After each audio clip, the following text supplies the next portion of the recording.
Hello guys, good day. So ngayon tuturuan ko kayo kung paano ikabit tong nabili natin sa Shopee na para sa helmet, no? Para sa visor ng helmet natin na hindi pag umulan. Tapos itong isa walang bubbles dun sa labas ng helmet mo pag umulan katulad niya, no? Kita niyo na, no? So dalawa to, ito sa loob, sa inside, to sa outside naman. So ngayon guys, so, lagay na natin. Ito yung para sa pag. So, sa loob to. So, may nakalagay naman na instruction, no, kung anong gagawin mo. So, front, back. So,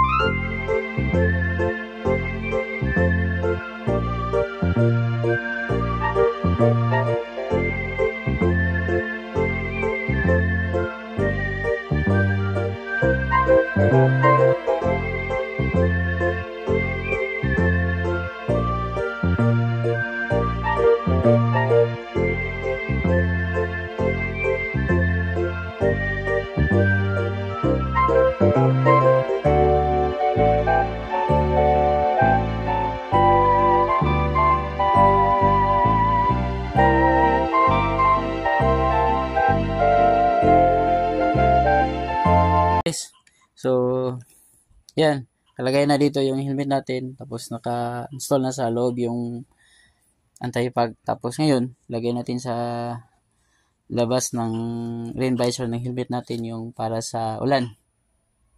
Ito. So, ayan. So, kung titingnan nyo, parang kamukha lang yan, no? Tapos, tingnan nyo yung nakalagay. Yan. So, baka malito kayo kung saan yung para sa ulan at saka yung anti-fog. Ito yung para sa ulan. Ang titingnan nyo lang dito sa likuran, may mga parang marka ng ulan. So, yan ang para sa ulan. So, lagay na natin guys.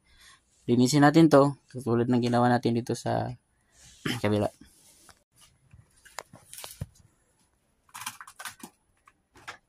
So, tulad din ito, meron ding mga... Ito yung guys, sticker to. Yung guide sa paglagay. So, ito, panglinis, punas. Tapos, may alcohol din para walang mga fingerprints na dyan sa ating helmet. Yan. So, madali na guys pag itong sa rain visor na lang yung para sa ulan dahil mag-guide ka na dahil nasa loob na yung anti-fog na na film. Yan. So, alam mo na kung saan mo ilalagay yung film sa labas. So, mabuti dahil yung alcohol ay di pa na dry.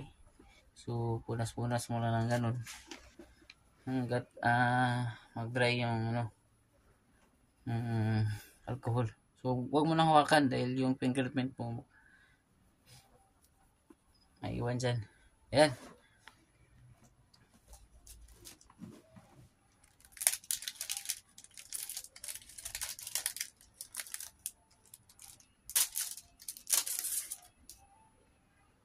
Front, back.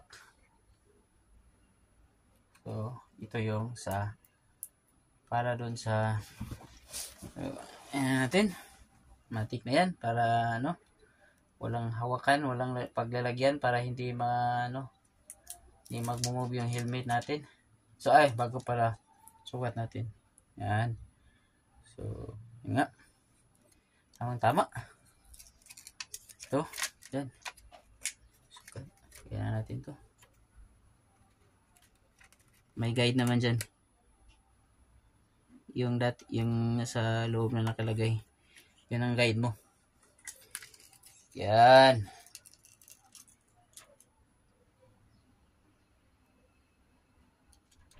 Suabe.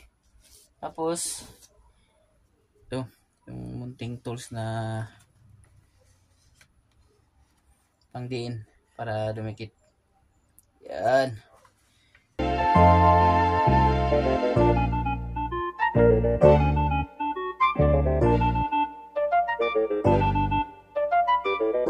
So mamaya Ang gawin natin ay ating testing ha.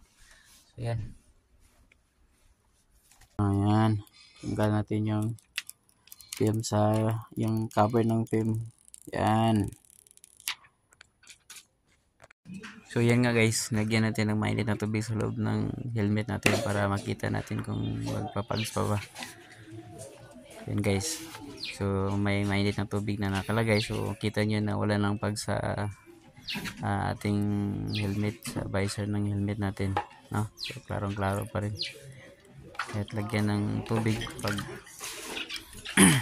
yan, pag umulan may tubig, so clear pa rin yung visor natin. So maganda ng paningin natin kahit gabi